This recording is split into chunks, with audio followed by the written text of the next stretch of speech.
A new danger was developing in the northern wastelands. China was about to face the most legendary warrior the world has ever known. Beyond the Great Wall, barbarians thundered across Asia, destroying villages, pillaging and plundering everything in their way. And here China's worst nightmare began with the birth of a baby, his right hand drenched in blood, an omen of things to come.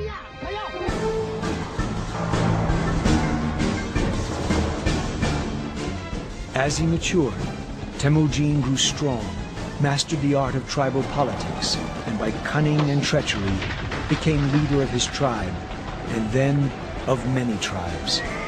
By 1204, all the tribes answered to Temujin, and he became the first king of all the nomads. They acclaimed him Genghis Khan, the King of Kings. It was said that his fierce and ruthless warriors never knew what pain and mercy meant. They could ride for days without dismounting. When food ran low, they just sucked the blood of their horses. No prisoners were ever taken, and they often slaughtered whole cities. Populations were so frightened that they would surrender without fighting. Genghis soon turned his attention southward, to the fertile lands of China.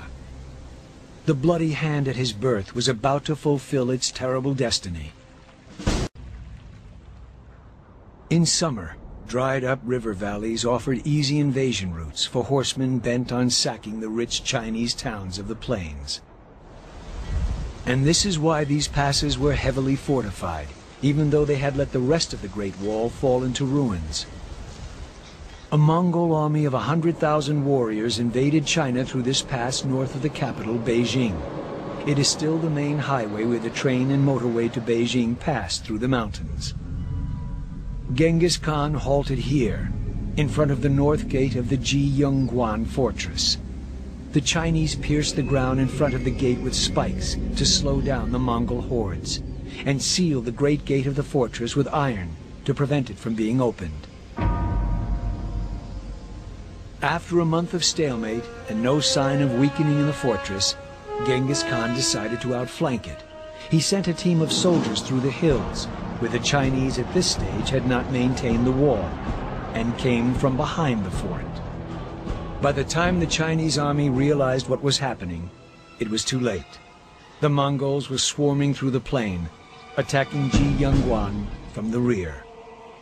They destroyed the north gate and opened the way to the main army. Foreigners and barbarians now ruled China. It was a bitter lesson that the Chinese would never forget.